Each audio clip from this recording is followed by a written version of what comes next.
Ethan never liked silence. That was strange because he spent most of his life working alone. Every night he sat inside a small radio station on the edge of town. His job was simple: monitor equipment, check signal levels, keep the station running until sunrise. Most nights passed without anything unusual. But on October 17th, everything changed. The night began normally. Rain tapped against the windows. The streets outside were empty. A thick fog covered the town. Ethan glanced at the clock. 11:59 p.m. 1 minute until midnight. He leaned back in his chair and reached for a cup of coffee. Then the phone rang. The sound nearly made him spill the drink. Nobody ever called the station this late. He checked the screen. No number. Just a blank display. Ethan frowned, then answered. Radio Station 7. Ethan speaking. Silence. For several seconds, nothing happened. Only faint static. Then a voice appeared. Low. Calm. Almost familiar. Ethan. He sat upright. Who is this? The caller ignored the question. You forgot to lock your apartment door tonight. Ethan laughed. Very funny. The voice continued. The kitchen light is still on. His smile faded. He had left in a hurry earlier. The kitchen light was probably still on. Lucky guess. Nothing more, right? Who are you? Ethan asked again. The caller spoke softly. You should go home after your shift. A chill ran through him. How do you know where I am? The static crackled. Then the voice answered. Because I know everything about you. Ethan felt his stomach tighten. The caller began listing details. His first school. His childhood dog. The scar on his left shoulder. Details nobody should know. His heart started pounding. Who are you? The voice paused. For a moment, it sounded almost sad.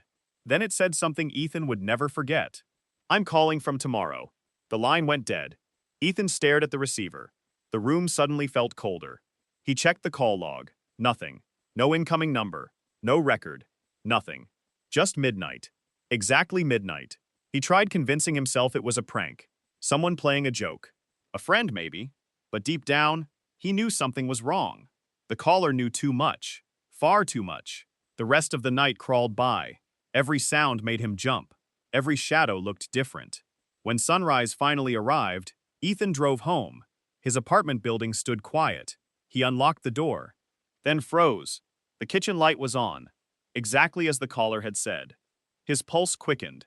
He searched every room. Nobody was there. Nothing was missing. Still, the feeling remained. Someone was watching. That evening, he returned to work. He spent the entire shift staring at the clock, waiting. Trying to prove the call meant nothing. Minutes passed, then hours. 11:58 p.m., 11:59 p.m. His hands began sweating. The room felt silent, too silent. Then midnight arrived. The phone rang. Once, twice, 3 times. Ethan stared at it. His heart hammered inside his chest. The screen was blank again. No number, no name, only darkness. The ringing continued, and this time, he wasn't sure he wanted to answer. The phone rang again. Once, twice, 3 times. Ethan forced himself to pick it up. His hand trembled. Who are you? Static filled the line. Then the voice returned. Calm, patient, almost expecting him. You answered. Ethan swallowed hard. What do you want? The caller ignored the question. You should leave the station 5 minutes early tonight. Ethan clenched the receiver. Why? A long silence followed. Then the voice spoke. A truck will run a red light at Oak Street. Ethan froze. The caller continued. If you're there at 6:14 a.m., you'll be hit. Ethan felt anger replacing fear. This isn't funny. You have 6 hours to decide whether you believe me. The line went dead. Midnight. Exactly midnight. Again. Ethan immediately checked the call records. Nothing. No trace. No number. No evidence. Only another impossible conversation. For the rest of the night, he tried focusing on work. But he couldn't stop thinking about the warning. A truck. Oak Street. 6:14 a.m. The details were too specific. Too strange. As dawn approached, Ethan faced a choice. Ignore the prediction. Or test it. At 5:55 a.m., he grabbed his jacket. Normally, he left at 6. Today, he left at 5:55. 5 minutes early. The streets were quiet. Fog drifted through empty intersections. His car rolled through town. Then he reached Oak Street. 6:13 a.m. Ethan slowed. Nothing happened. No truck, no danger. A nervous laugh escaped him. Maybe that was the point. A stupid prank. Then it happened. A massive delivery truck burst through the intersection, ignoring the red light, moving far too fast. The horn screamed through the morning air. The truck crossed exactly where Ethan would have been, exactly 1 minute later. His blood turned cold. The vehicle disappeared down the road. Ethan sat frozen behind the wheel, unable to move, unable to breathe. The caller had been right. Every detail, every second. Exactly right. That night he arrived at work early. For the first time in his life, he wanted midnight to come. He needed answers. He set up recording equipment beside the phone. If the caller contacted him again, he would capture everything. No mistakes, no excuses, no missing evidence. The clock moved painfully slowly. 11:57 p.m., 11:58 p.m., 11:59 p.m., then midnight. The phone rang instantly, as if someone had been waiting. Ethan hit record, then answered, "Who are you?" The voice sounded clearer tonight, closer. "I told you, you're not calling from tomorrow." The caller remained silent, then asked a strange question. "Do you remember Blackwood Lake?" Ethan frowned. Blackwood Lake. He hadn't heard that name in years. It was near the town where he grew up, a place he avoided thinking about. What about it? Static crackled. Then the caller spoke. "You almost drowned there when you were 12. Ethan's body stiffened. Nobody knew that story. Nobody. Not even his closest friends. He had never told anyone. The voice continued. "You slipped from the dock. You were underwater for 43 seconds. You still have nightmares about it." Fear crawled through Ethan's chest. How could anyone know that? The caller lowered his voice. "And you never told anyone what you saw beneath the water." The room suddenly felt ice cold. Ethan's heart pounded. Because there was something. Something he had seen. Something impossible. Something he had spent years trying to forget. "Who are you?" Ethan whispered. For the first time, the caller laughed. It wasn't a cruel laugh. It sounded tired, broken, almost hopeless. Then the voice said, "You'll remember soon." The line disconnected. Ethan immediately stopped the recording. His hands shook as he played it back.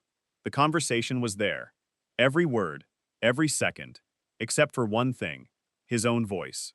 The recording captured only the caller.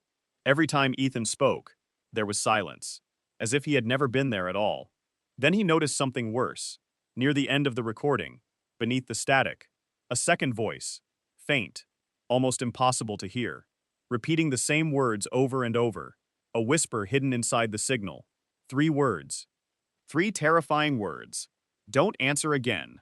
Ethan replayed the recording all night, again and again and again. Each time he heard the same whisper, "Don't answer again." The voice was faint, almost buried beneath the static, but it was there, a second voice. Someone else was on the line. Someone trying to warn him, or someone trying to stop him. By sunrise, Ethan had convinced himself of one thing. The calls were real. Whatever was happening, it wasn't a prank. That afternoon, he locked himself inside his apartment. He searched old newspapers, town records, telephone archives, anything connected to strange calls. Hours passed. Most searches led nowhere. Then he found something unusual. A newspaper article from 1987. The headline caught his eye immediately. "Local man claims future caller saved his life." Ethan's pulse quickened. The article described a factory worker named Daniel Mercer. According to the report, Daniel received midnight phone calls for several weeks. The caller predicted accidents before they happened. Every prediction came true. Then, Daniel vanished. No body, no suspects, no explanation. The case was never solved. Ethan stared at the article. The details matched perfectly. Too perfectly. His phone suddenly buzzed. A text message. Unknown number. No sender information. Only one sentence. "Stop looking into Daniel Mercer." Ethan's stomach dropped. He immediately called the number. The call failed. The number didn't exist. That night he arrived at work earlier than usual.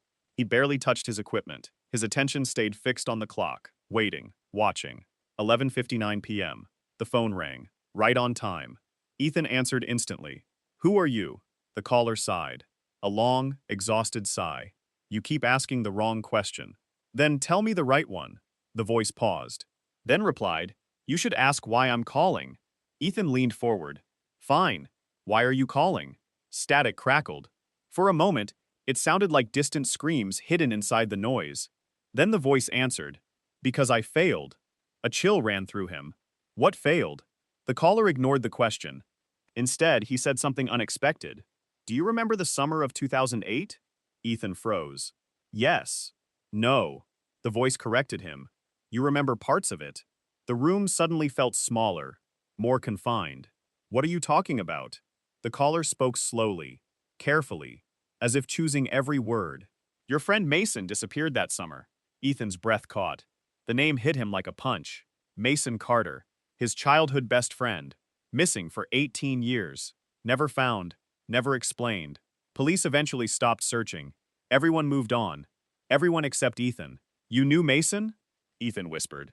Silence. Then, I was there. Ethan gripped the receiver harder. What happened to him? The caller didn't answer immediately. Instead, he asked another question. Do you remember the old water tower outside town? Ethan nodded instinctively, even though the caller couldn't see him. Yes. You and Mason went there the night he disappeared. Ethan's heart started racing. Fragments of memory surfaced. A dirt road. Flashlights. A storm in the distance. Two boys chasing rumors. Then darkness. After that, nothing. The memory simply ended, as if someone had cut it away. The caller continued. You've spent 18 years believing you forgot. The static intensified. You didn't forget. Ethan felt cold sweat forming on his forehead. What do you mean? The answer came immediately. Someone made you forget. The room fell silent. Ethan couldn't speak, couldn't think. The idea sounded insane. Impossible. Yet somehow, part of him believed it, because deep inside, the memory felt wrong. Incomplete, like pages missing from a book. The caller lowered his voice. You need to remember what happened at the water tower. Why? Because that's where this started. Lightning flashed outside. For a split second, the radio station windows turned white.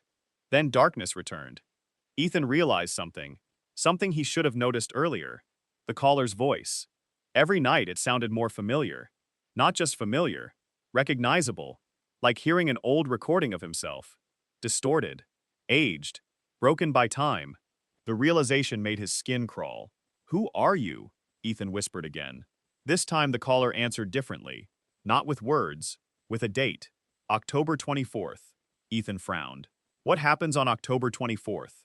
The voice became almost desperate. When that day comes, do not go to the telephone exchange. Fear surged through him. What telephone exchange? But the caller continued speaking. Faster now. More urgent. As soon as you remember Mason, everything changes. What changes? The loop. Ethan's blood froze. The what? Static exploded across the line, louder than ever before. The connection seemed unstable, as if something was interfering. Then another voice suddenly appeared. Not the whisper from before, a completely different voice. Angry, terrified, shouting through the noise. He's lying. Ethan nearly dropped the phone. The scream lasted less than a second, then vanished. The original caller returned, breathing heavily, as if struggling against something unseen. Ethan. For the first time, fear filled the caller's voice. Real fear. Whatever happens next. Static surged again. The signal began breaking apart. Ethan! The voice sounded distant now. Like it was moving away. Do not let them answer the phone. The line went dead. The station became silent. Completely silent. Then Ethan noticed something that made his heart stop. A new file had appeared on his computer. He hadn't downloaded it. He hadn't opened anything. Yet there it was. A single audio recording, created exactly 1 minute ago. The file name contained only 3 words. Mason found tape. Ethan stared at the file. His cursor hovered over it. For several seconds, he couldn't move. The recording shouldn't exist. Nobody had access to the station's computer. Nobody had entered the room. Yet somehow the file had appeared. Created exactly 1 minute ago. The same minute the call ended. His pulse hammered in his ears. Finally, he clicked play. Static filled the speakers. At first, that was all he heard. Just noise. Then voices emerged. Young voices. 2 boys. Laughing, running. Ethan immediately recognized one of them. It was his own voice. 18 years younger. His blood turned cold. The second voice belonged to Mason. The recording continued. Footsteps, heavy breathing, wind. Then Mason spoke. "Are you sure we're supposed to be here?" Young Ethan laughed. "It's just an old water tower." A loud metallic creak echoed through the audio. The boys had entered something. Then the laughter stopped, instantly, abruptly, as if both had seen the same thing. Several seconds of silence followed. Then Mason whispered, "Do you see that?" The recording distorted. Static exploded. When the voices returned, they sounded terrified. Both boys were running, screaming. Then came a sound Ethan had never heard before. A deep metallic hum. Low, vibrating, almost alive. The recording ended. No explanation. No answers. Only fear. Ethan replayed it repeatedly. The strange hum bothered him most. Something about it felt familiar. Hours later, while searching through old town records, he found a match. An engineering report, dated 1972. The document described equipment once housed in an abandoned telephone exchange outside town. At the bottom of the report was a note. Power fluctuations continue producing low-frequency resonance throughout the structure. Attached was an audio sample. Ethan played it. The exact same hum. His stomach dropped. The water tower recording and the telephone exchange were connected. Somehow, the next day he drove to the town library. Most of the archives were stored in the basement. Dust covered nearly every shelf. After hours of searching, he found a stack of forgotten newspaper clippings. One article immediately caught his attention. Another disappearance. Another missing person. Another midnight caller. This case was from 1964. A woman named Eleanor Hayes. According to reports, she received mysterious phone calls predicting future events. Friends claimed she became obsessed. Then she vanished, just like Daniel Mercer. Ethan kept reading. Then another case, 1978, then 1987, then 1999, then 2008. His hands froze. 2008. The year Mason disappeared. The article was only a few sentences long. Local teen missing after trespassing incident. The location mentioned was the old water tower. The same night from the recording. The same place from Ethan's missing memories. A cold feeling settled over him. This wasn't random. All of it was connected. Every disappearance, every caller, every warning, every victim. The trail always led back to one place. The abandoned telephone exchange. As evening approached, Ethan drove there. The building sat miles outside town, hidden among dead trees. The structure looked ancient. Weathered brick walls, broken windows, rust-covered fencing. Nature had nearly swallowed it whole. The closer he got, the worse he felt. An unexplained pressure built behind his eyes. Like the building itself didn't want visitors. He parked near the gate. The silence felt unnatural. No birds, no insects, nothing. Only wind moving through the trees. Then he noticed something strange. The telephone poles surrounding the property. Every wire had been removed decades ago, yet one cable remained. A single black line stretching into the building. Still connected, still intact. Impossible. Ethan followed it. The cable disappeared through a shattered window. He climbed inside. Dust covered everything. Old switchboards lined the walls. Rotting desks sat abandoned. Broken equipment filled the rooms. Yet despite the decay, the hum was still there. The same hum from the recording. The same hum from the engineering report. Low, constant, alive. The deeper he moved into the building, the louder it became. Eventually he reached a locked metal door. Unlike everything else inside, this door looked newer. Someone had maintained it. Recently. A faded warning sign hung above it. Authorized personnel only. Ethan pulled on the handle. Locked. He shined his flashlight around the frame. Scratches covered the metal. Deep scratches. As if countless people had tried to force their way inside. Then he noticed something carved into the wall beside the door. Words. Hundreds of words. Names. Dozens of names, maybe hundreds. Each carved by hand. Each followed by a date. Ethan slowly scanned them. Daniel Mercer. Eleanor Hayes. Others he recognized from the newspaper clippings. Every missing person. Every victim. All listed together. Then his flashlight stopped. His breath caught. Near the bottom of the wall was a freshly carved name. Not old, not faded. New. Very new. It read, Ethan Walker. Below it was a date. October 24th. 3 days away.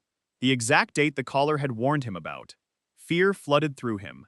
Then something moved behind the metal door. A loud bang echoed through the hallway. Ethan jumped backward. Another bang followed, then another. Something was trapped inside, something trying to get out. His flashlight trembled. The banging suddenly stopped. Silence returned. For several seconds, nothing happened. Then a voice emerged from the other side. Weak, barely audible, but unmistakable. Ethan? His heart stopped, because he recognized the voice immediately. It was Mason. And somehow, he sounded exactly the same as he had 18 years ago. Ethan stood frozen. His flashlight shook in his hand. The voice had come from behind the locked door. Mason's voice. Not older, not changed.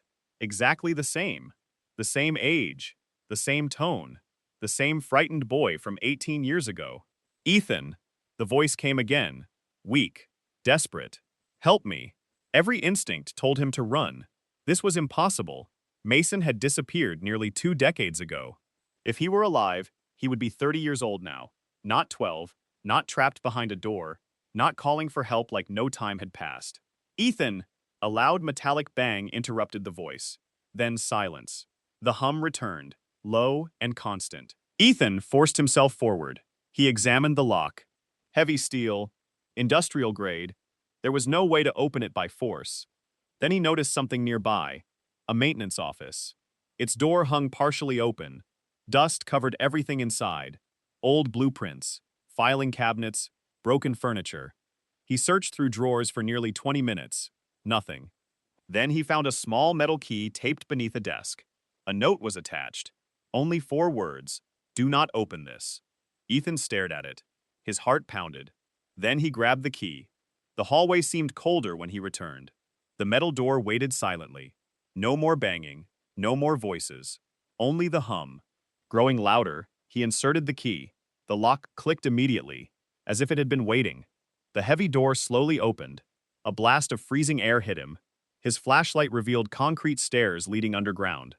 The hum echoed from below. Stronger now, more powerful, almost painful. Every step downward increased the pressure in his head. The deeper he went, the more wrong everything felt.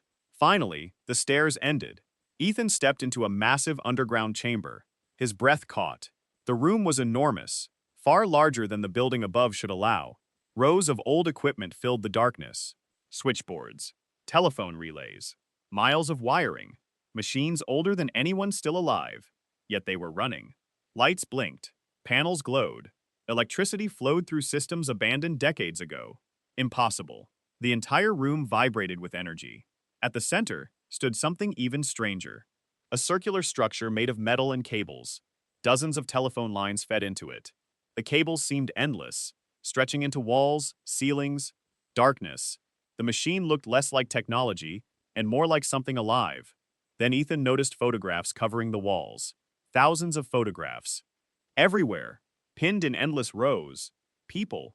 Hundreds of people. Missing people. Victims. Every face from the newspaper articles. Every disappearance. Every caller. All connected to this place. A cold realization spread through him. This room was collecting them, recording them, watching them. Then he spotted another photograph, his own, taken recently, maybe days ago, pinned among the others. Below it was a date, October 24th. Fear surged through him. Someone knew he would come here. Someone expected it. Then he noticed shelves along one wall, filled with tape recordings. Hundreds, thousands, each labeled by name, each containing dates, years, decades. He grabbed one at random. Daniel Mercer, 1987. Ethan found an old player and inserted the tape. Static filled the room. Then a terrified man spoke. This is day 17. Heavy breathing followed. The caller was right again. Silence. Then the man continued. I don't think he's predicting the future. A pause. I think he's remembering it. Ethan felt chills run down his spine. The tape continued. He says I'm already here. Another pause. Longer this time. Then the man's voice began shaking. He keeps telling me not to come to the exchange. The recording ended abruptly. No explanation. No conclusion. Just silence. Ethan grabbed another tape. Then another. And another. Each story sounded different. Yet every victim described the same thing. Midnight calls. Predictions. Warnings. Fear.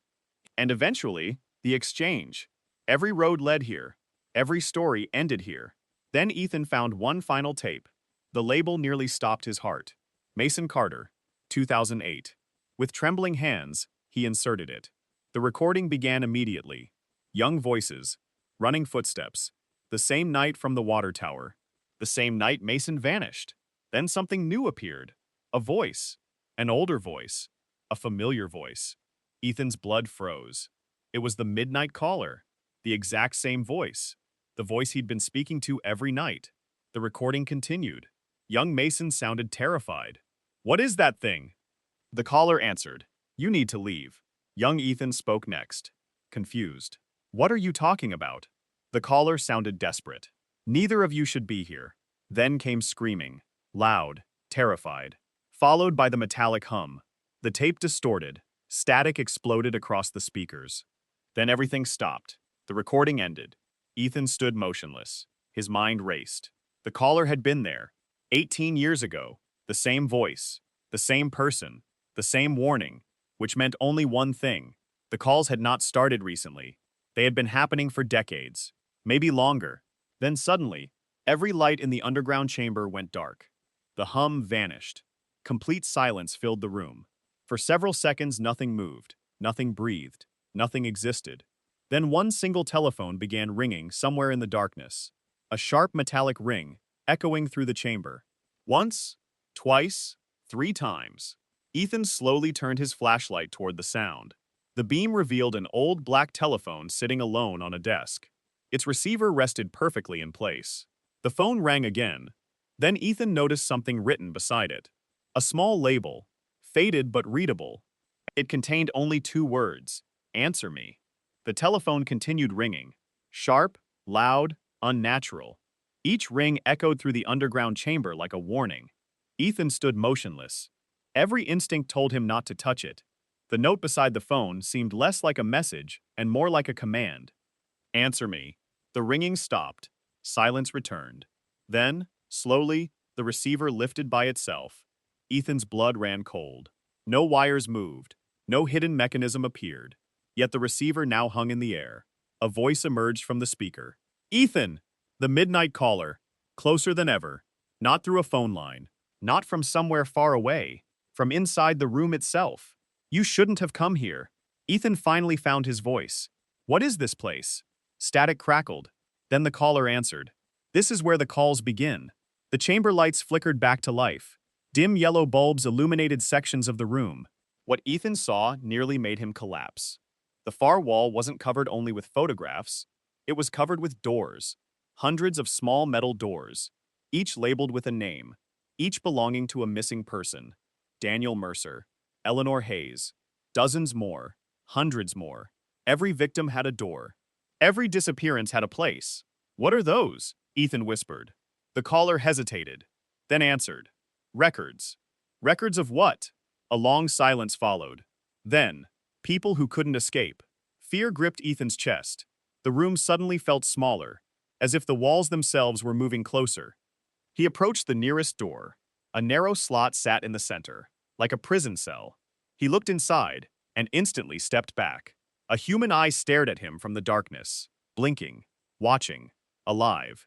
Ethan nearly screamed. The eye vanished. Then another appeared behind a different door. Then another. Then another. Hundreds of eyes, watching from behind the metal compartments.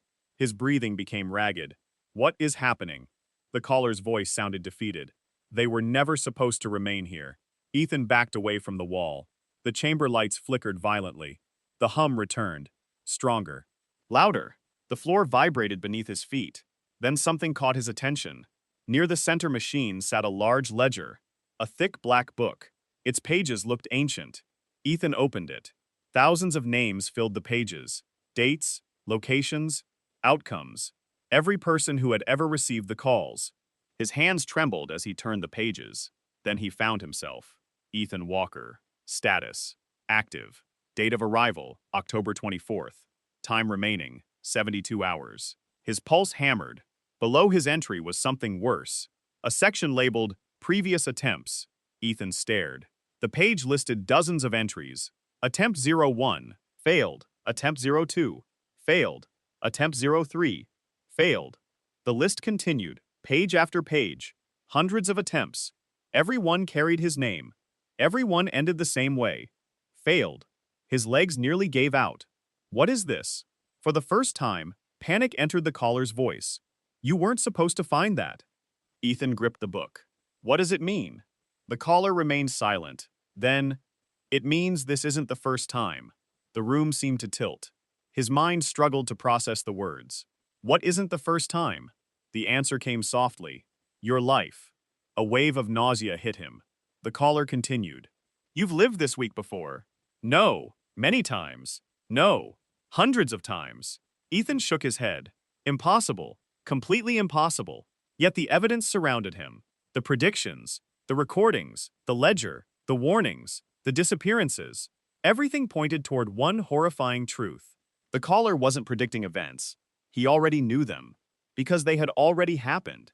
Again, and again, and again. Then Ethan noticed something. Tucked into the final page. A photograph. Old. Faded. Taken inside this very chamber.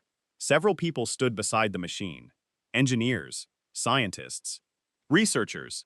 One face immediately caught his attention. A young man. Early 20s. Dark hair. Same eyes. Same face. Ethan dropped the photograph. The man was him. Not similar. Not related. Him. Exactly him. The date printed on the photo was impossible. October 24th, 1972. More than 50 years ago. The chamber lights suddenly exploded. Glass shattered overhead. Darkness swallowed the room. The hum transformed into a roar. Every machine activated simultaneously. Red warning lights flashed across the chamber. A siren began screaming. Then the caller shouted. Not calmly. Not mysteriously. Terrified. Ethan, run! The floor shook violently. Metal groaned deep beneath the building. Something massive was awakening. Something buried. Something connected to the machine. Then a new voice echoed through the darkness. Not the caller. Not Mason. Something else. Something ancient. Something that sounded like hundreds of voices speaking together. The words echoed through the chamber. Subject located. Ethan froze. The voice continued. Loop termination in progress. The walls trembled. The doors along the chamber began opening. One by one. Hundreds of them. Slowly. At the same time. And from the darkness behind them, something started coming out. The metal doors swung open. One after another. Hundreds of them. The sound echoed through the underground chamber like thunder. Ethan stumbled backward. His flashlight beam swept across the darkness. Shapes moved inside the compartments. Human shapes. Thin, pale, motionless. At first. Then they began stepping forward. Slowly. Silently. The missing people. Daniel Mercer. Eleanor Hayes. Faces from the photographs. Faces from the newspaper articles. Faces that should have been dead for decades. Yet they were here. Standing. Watching. Waiting. None of them looked older. Time had never touched them. Their eyes were empty. Their expressions frozen. Like people trapped inside a moment that never ended. The red emergency lights flashed across the room. Every face appeared for only a fraction of a second, then disappeared into darkness again. Flash. Darkness. Flash. Darkness. Ethan's heart hammered. The crowd continued moving closer. Hundreds of silent figures surrounding the chamber. Then the phone rang again. One loud ring. Every figure stopped moving. Instantly. As if obeying a command. The phone rang a second time. The crowd turned toward Ethan. Together? Every head moving at once. The sight nearly broke him. The phone rang a third time. The caller shouted through the receiver. Answer it! Ethan sprinted toward the desk. The crowd remained frozen, watching, waiting. He grabbed the receiver. Immediately the voice spoke. Fast, urgent, out of breath. We don't have much time. What are those people? They were trapped. By what? The caller hesitated, then answered. By the machine. The chamber shook violently. A deep metallic roar echoed beneath the floor. The central structure pulsed with strange energy. Blue sparks crawled across the cables. The hum grew louder. Louder. Almost unbearable. Ethan yelled into the phone. What machine? The answer came immediately. A temporal relay. The words meant nothing to him. The caller continued. It was built in 1972. By who? You. Ethan froze. The chamber suddenly felt ice cold. No. You built it. No? The caller sounded desperate. Not yet. Ethan's mind reeled. The photograph, the ledger, the impossible date, everything returned at once. What are you talking about? The voice lowered, careful, controlled, as if revealing a terrible secret. 54 years from now, you create the relay. The floor vibrated, the lights flickered. The crowd remained motionless, listening. The caller continued. You discover a way to send information through time. Ethan stared at the machine, the endless cables, the impossible technology, the ringing phones, the warnings, the predictions, the future. Suddenly it all fit together. The caller wasn't seeing the future. The caller was living after it. The voice continued. The relay worked. A pause. Then, until something came back.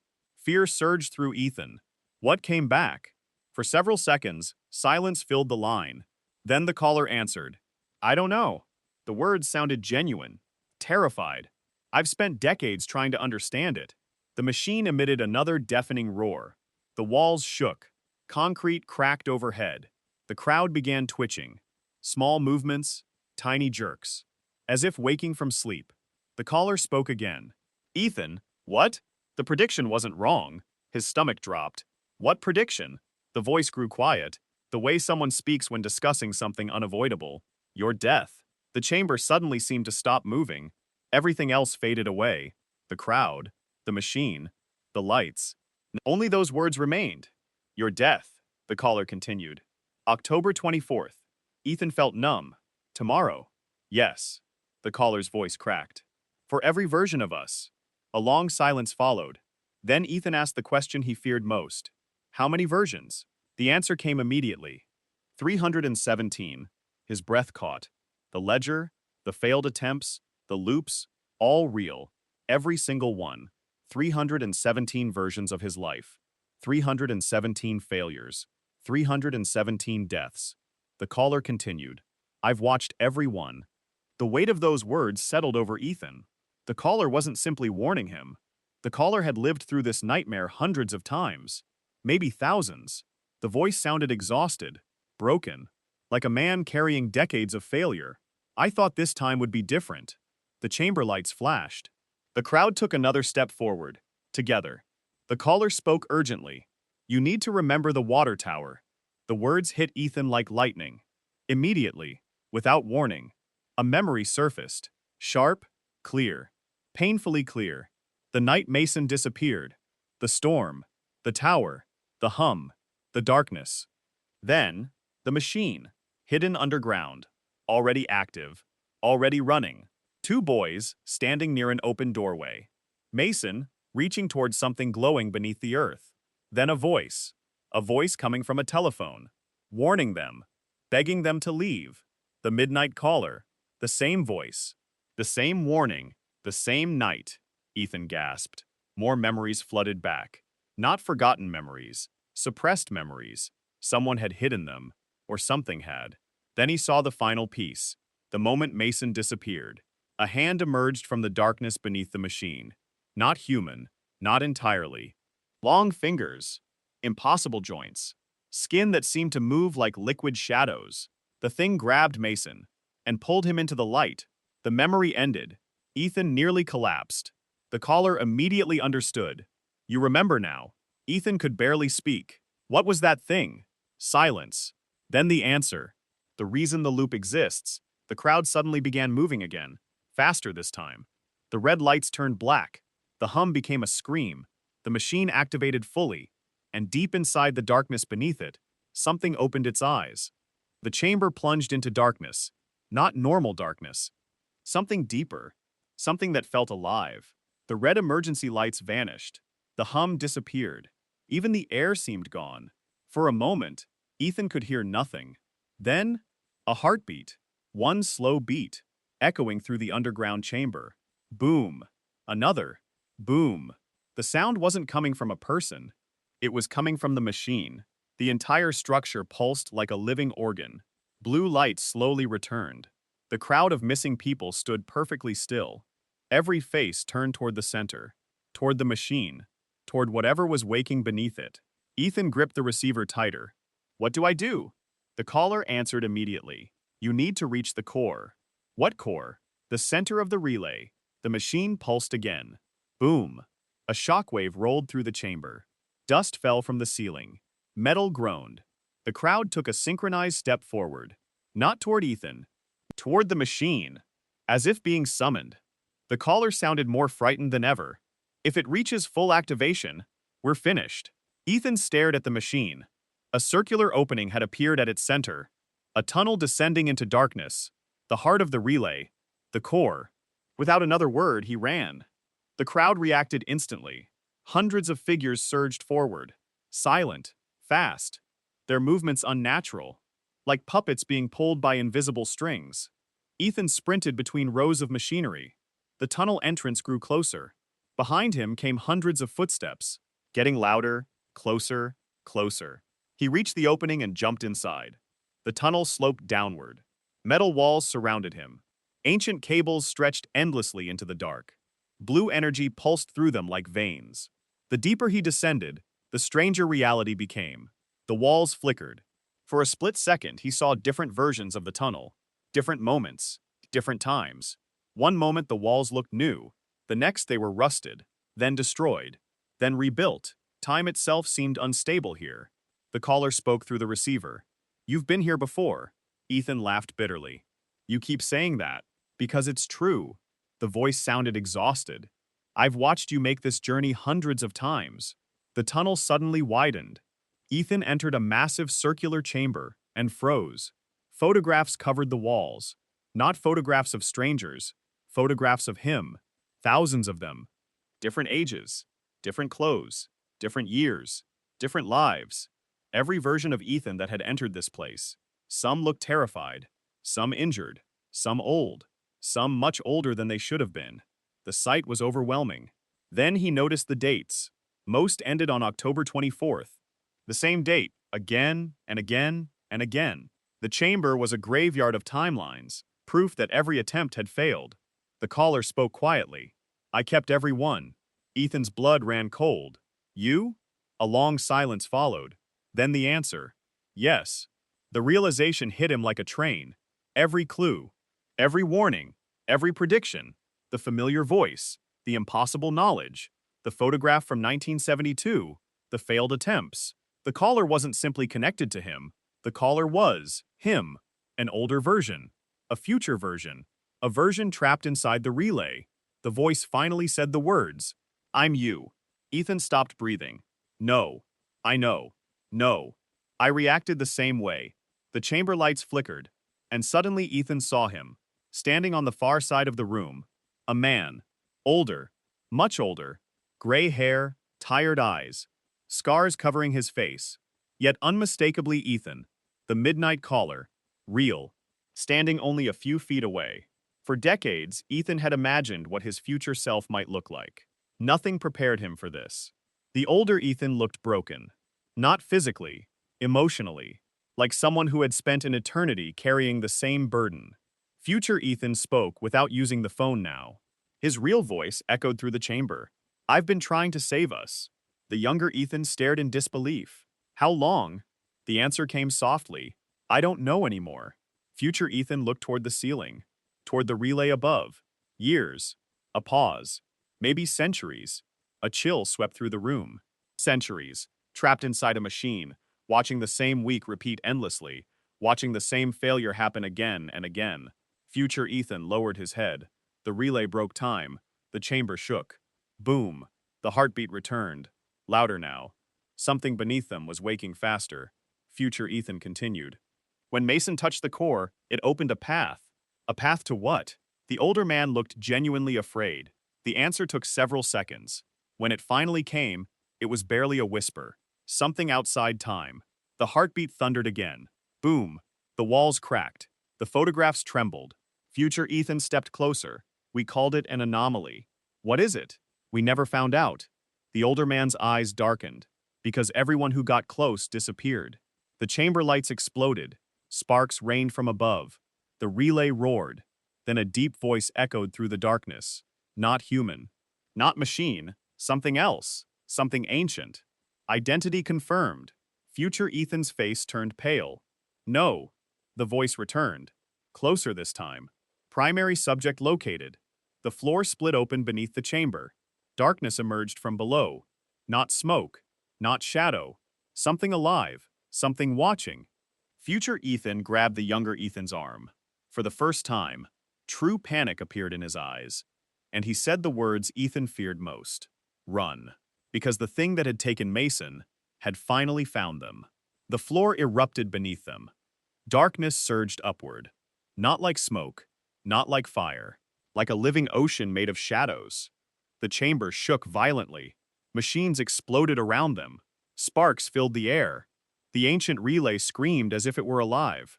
Future Ethan pulled him backward. Move! They ran. The darkness followed. Fast, far too fast. It flowed across walls, across ceilings, across reality itself. Wherever it touched, the world changed. Metal became rust. Rust became dust. Dust became nothing. Entire sections of the chamber vanished, erased, as if they had never existed. Ethan looked back once. He immediately regretted it. For a brief second, he saw the thing. Not completely, only fragments, a shape too large to understand, too wrong to describe. Thousands of eyes opening and closing, impossible limbs folding into themselves. A body that seemed to exist in multiple places at once. The sight nearly made him collapse. Future Ethan grabbed his shoulder. Don't look at it. They reached a control platform overlooking the relay core. Panels flashed red warnings. Screens filled with unreadable symbols. The machine was approaching full activation. The countdown had already begun. 00:17:43. 17 minutes.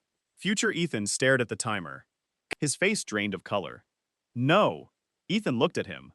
What does that mean? The answer came immediately. Midnight. Ethan frowned. It is already midnight. Future Ethan shook his head. No. His voice trembled. Real midnight. A chill spread through Ethan. The older version pointed toward the relay. When the countdown reaches 0, every loop collapses into 1. The machine roared again. The entire chamber tilted.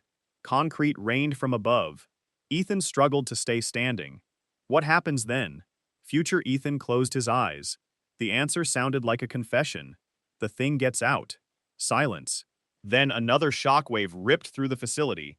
The crowd of missing people began pouring into the chamber. Hundreds of them. Daniel Mercer, Eleanor Hayes, Mason, all moving toward the relay. Not attacking, not chasing, gathering, as if called. Future Ethan stared at them. They're anchors. What? The anomaly keeps them trapped between timelines. The older man's voice broke. They were never supposed to survive. The realization hit Ethan hard. The missing people weren't dead. They weren't alive either.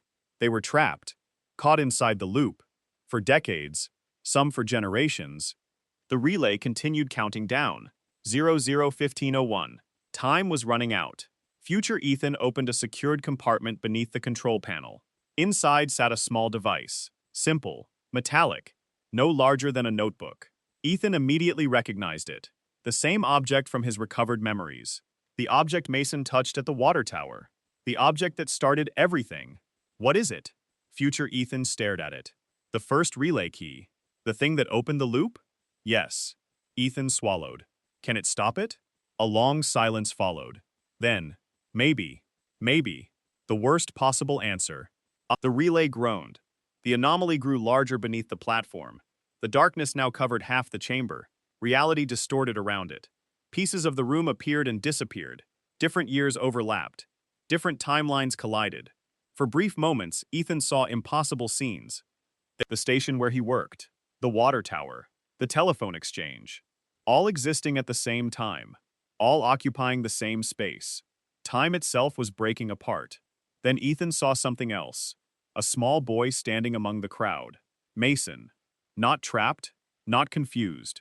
Watching. Waiting. Their eyes met. For the first time since disappearing, Mason smiled. Then he pointed toward the relay core. Ethan followed his finger. A realization struck him instantly. The answer. The missing piece. Every failed loop had focused on stopping the anomaly, stopping the darkness, stopping the escape. But nobody had ever closed the door. The anomaly wasn't the beginning, it was the result. The real problem was the relay itself. Future Ethan saw the realization on his face. You figured it out. Ethan nodded slowly. The machine. Future Ethan looked away, because he already knew. The relay key wasn't meant to control the machine. It was meant to destroy it. The older Ethan laughed bitterly. A tired laugh. The laugh of someone who had spent centuries missing the obvious. I never wanted to believe it. The countdown continued. 00, 10, 12, 10. Only 10 minutes remained. The anomaly expanded. Its eyes opened across the darkness. Thousands of them. Watching, waiting, hungry, future. Ethan handed him the relay key. Their fingers touched. For a moment, Ethan saw everything. Every failed attempt. Every death. Every loop. 317 versions. All ending here. All making different choices. All failing. Tears filled future Ethan's eyes. You're the first one who understands. The chamber shook again. A massive crack split the ceiling. Moonlight poured into the underground chamber. For the first time in decades, the relay reached its final phase. 000500. 5 minutes. Future Ethan stepped back. What about you? A sad smile appeared on the older man's face. I don't leave this place. The answer hit harder than Ethan expected. Future Ethan wasn't trapped by the machine anymore. He was the machine, the caller, the warnings, the loops, the centuries, everything that kept the timelines connected. Destroying the relay would destroy him too. The countdown continued. 000341. The anomaly roared. The sound shook reality itself. The missing people began fading, their bodies becoming transparent. The loop was reaching its end. Future Ethan looked toward the darkness, then back toward Ethan. One final warning. One final prediction. The last one he would ever make. When midnight comes, his voice cracked. Don't answer the phone. Then the countdown reached 1 minute, and somewhere inside the collapsing relay, a telephone began ringing. The telephone rang. Once, twice, 3 times. The sound echoed through the collapsing relay. Through every corridor, every tunnel, every timeline. The countdown continued. 00059. Ethan gripped the relay key. The anomaly roared beneath the chamber. Reality shattered around him. Walls appeared and vanished. Years overlapped. Entire lifetimes flickered past like broken film. The phone kept ringing. Future Ethan stared at it. Terrified. More terrified than he had ever looked. Don't answer it. The warning echoed through the chaos. The same warning hidden inside the first recording. The same whisper, buried beneath the static. Don't answer again. Suddenly, Ethan understood. The second voice. The hidden warning. It had never come from a stranger. It came from future Ethan. From a version who finally learned the truth. The phone rang again. The anomaly surged upward. Thousands of eyes opened inside the darkness. Watching. Waiting. The countdown dropped lower. 000045. Future Ethan stepped between the phone and the relay. You have to destroy the core. What happens if I don't? The older man's face turned pale. The answer came softly. It starts again. Ethan looked around the chamber. The missing people were fading. Mason stood among them, smiling sadly, ready to disappear, ready to finally be free.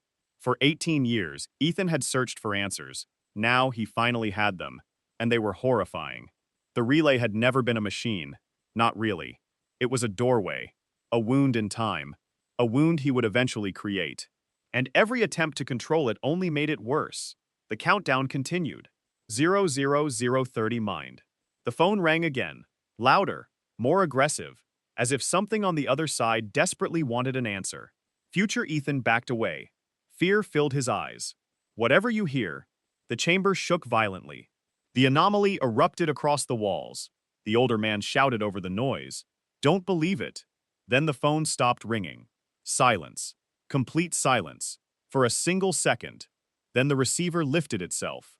A voice emerged. Not the midnight caller. Not future Ethan. Something else. Something ancient. Something impossible. Ethan. The voice sounded like thousands speaking together. Every missing person, every failed version, every timeline, combined into one. We can save them. The words hit hard, because they were exactly what Ethan wanted to hear. The voice continued. Answer the phone. Images flooded the air around him. Mason alive. The missing people returning home. Families reunited. Decades of suffering erased. The temptation was overwhelming. Future Ethan screamed. It's lying! The anomaly laughed. A sound older than language. Then it spoke again. Answer. The countdown reached 10 seconds. 10. The chamber began collapsing. The relay core glowed white-hot. Cracks spread across the machine. The loop was breaking. One way or another. Ethan closed his eyes. For a moment he saw every version of himself. 317 lives. 317 failures.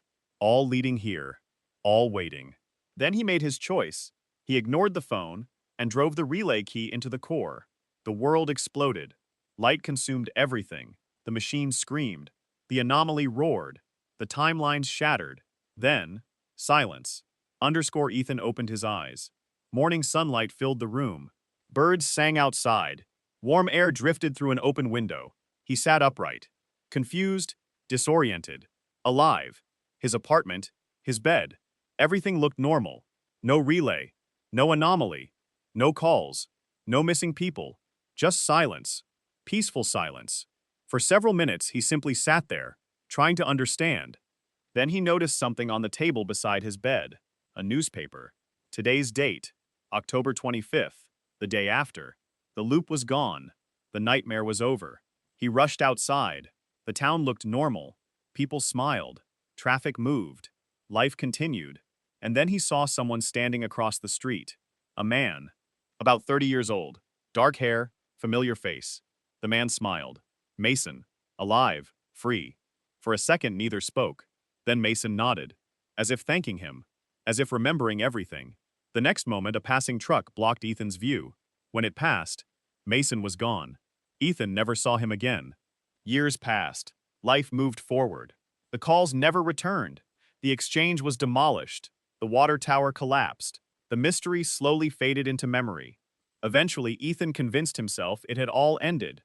Until one rainy night, many years later, just before midnight, he sat alone in his house, reading, relaxing, living an ordinary life. Then the clock reached 11:59 p.m. Ethan froze. A strange feeling settled over him. Something familiar, something he hadn't felt in years. The room became silent, too silent. Then midnight arrived, and the telephone rang. Once, twice, 3 times. Ethan stared at it. The display showed no number, no name, only darkness. The receiver slowly lifted by itself. Then a voice emerged from the speaker, a voice Ethan recognized immediately, his own. Older, tired, broken. The voice spoke only 4 words. "We missed something." The line went silent.